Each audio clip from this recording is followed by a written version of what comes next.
I'm Natalia Bonner. Welcome, you are here. This is lesson number 1 of the 9 Patchalong 4.0. I am so dang excited. You know, every year I get really excited about this stitch along. It's one of my favorite times of the year. But I'm super duper excited this year because we are going to be focusing on using my brand new Sway machine quilting rulers. If you've not ordered yours yet, pause, run over to our website, peaceandquilt.com, add those to your cart, check out, and then let's get stitching. So in today's video, we are going to be quilting this 9 patch quilt block using 2 of my Sway machine quilting rulers. We're going to be using the Sway 5 machine quilting ruler and also the Sway 3 machine quilting ruler. Plus, we're going to be using the blue Mark Be Gone marker to do just a bit of marking and then quilt out this awesome design using the machine quilting rulers. I'm going to be doing all of my quilting throughout this whole series using my Gamble 22-inch machine. I will be stitching in the stitch regulated mode, and I do have my stitch length set at 13 stitches per inch. Now, a couple of quick tips. If you've never attempted any ruler work, I do highly advise that you go and check out my book, Visual Guide to Creative Straight Line Quilting. It's all about the basics of machine quilting with rulers. Then come back here and you'll be feeling a little bit more confident. But a few other things you always need to know. I have a ruler foot here on my machine, and throughout this series you will see that I do have that ruler foot. You must have a ruler foot, whether you're working on a sit-down machine or a stand-up long arm machine. A ruler foot is an essential tool. Now the next thing is a large flat working surface. Here I have the Gamble extended base plate. This is something I recommend you pick up from your machine dealer. A lot of times I get the question of, why do your quilts look so flat? Having an extended base plate makes my quilts on camera appear to be really flat and tight on my machine. Really, the extended base plate is there to create a nice flat surface for me to rest my rulers on as I'm machine quilting. The batting that I'm going to be using in this quilt and throughout this whole series is 1 layer of the Quilter Stream Poly Deluxe. The thread that I'm going to be using is So Fine color number 462. I'm going with a fun pink color. And then in my bobbin, I have been loving the new Super Bobs pre-wound bobbins. So that's what I'll be using throughout this whole stitch along. Let's hop over to my machine and let's get stitching block number 1.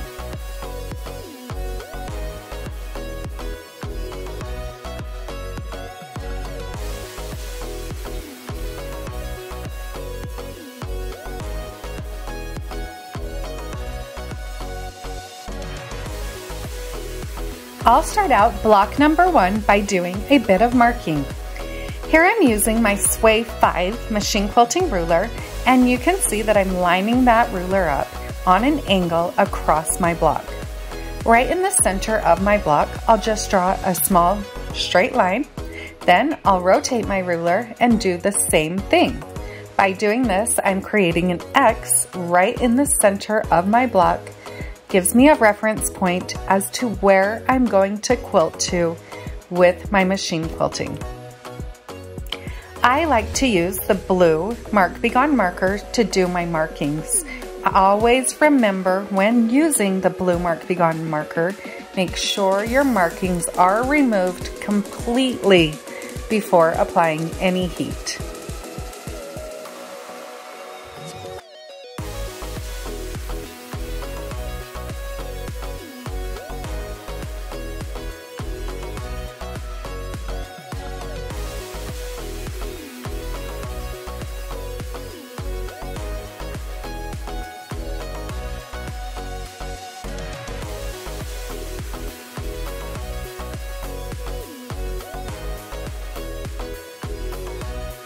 Next, I'm also going to use my Sway 5 machine quilting ruler to find the center through the blocks vertically.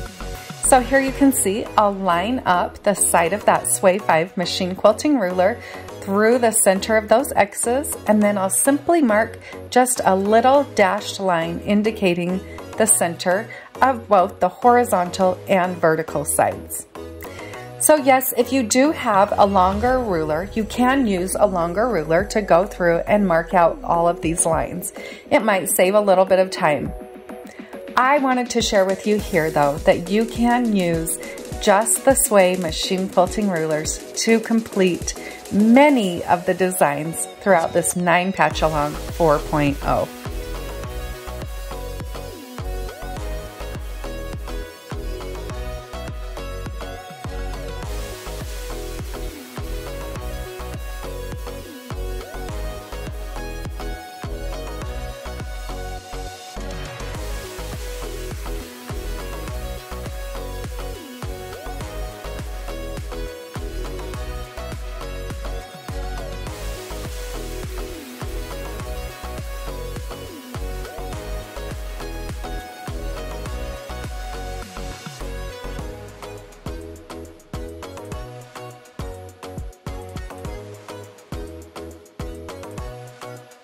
Once my markings are complete, now I'm ready to begin quilting.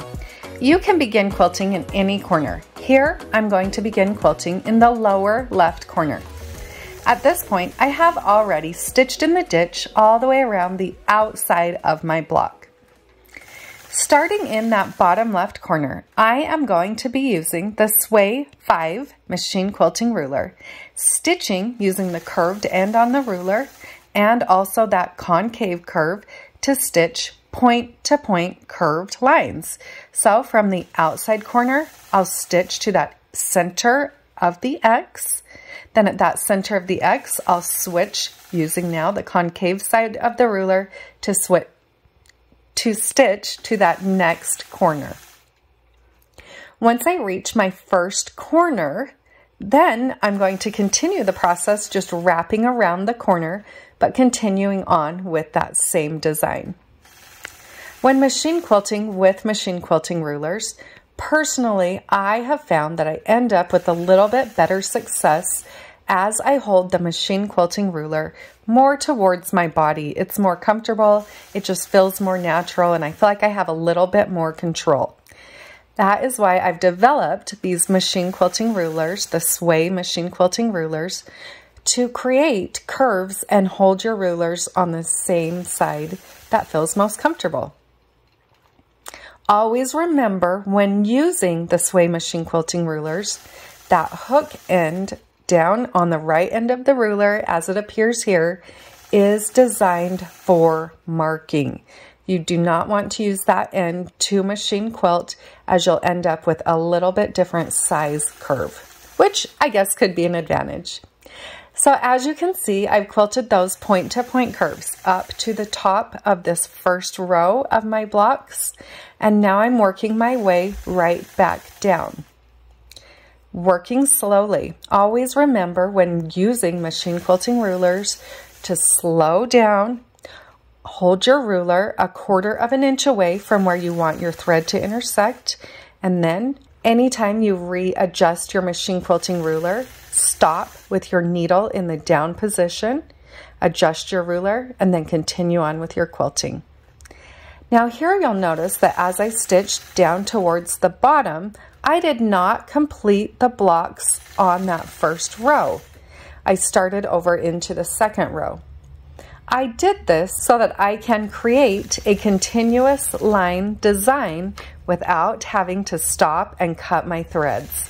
So I'll repeat that same pattern when stitching here up to the top, and then working back down and moving on to my third row.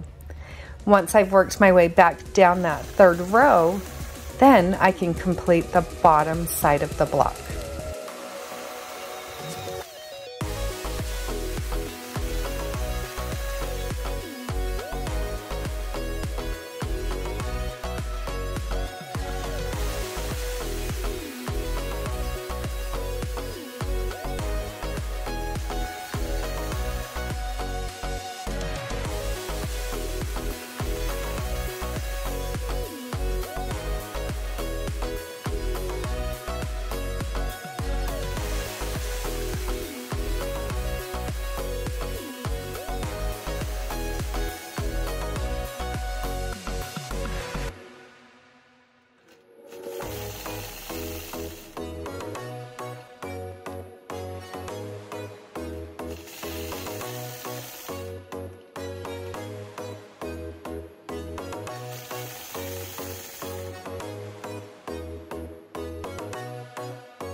So of course you could leave that design just like that and quilt it really not only on a 9 patch, but across any patchwork quilt and end up with a beautiful overall design.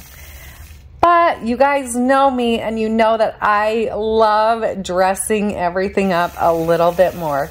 So here I'm going to switch to the Sway 3 machine quilting ruler, and let's add in a bit more quilting.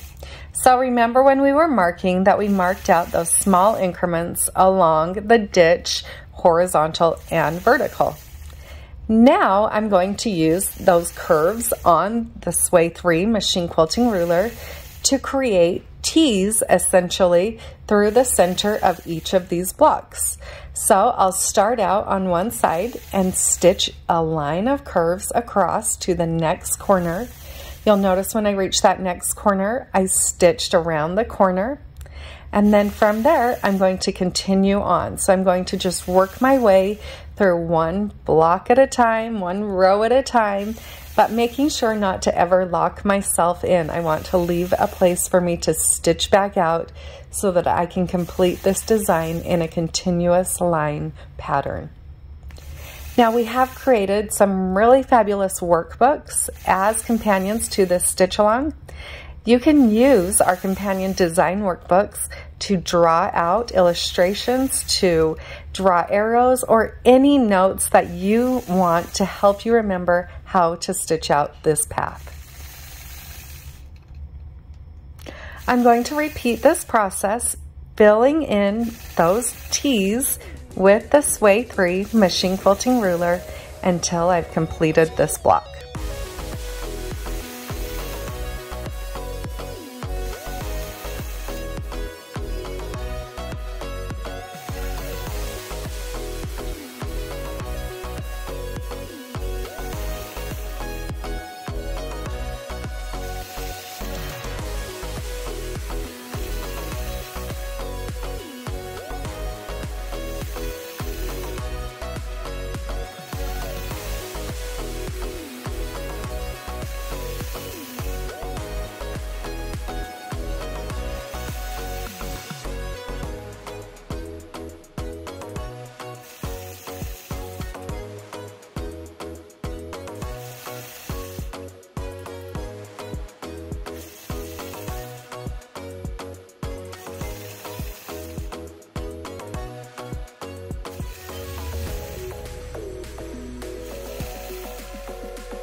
I love how this block turned out.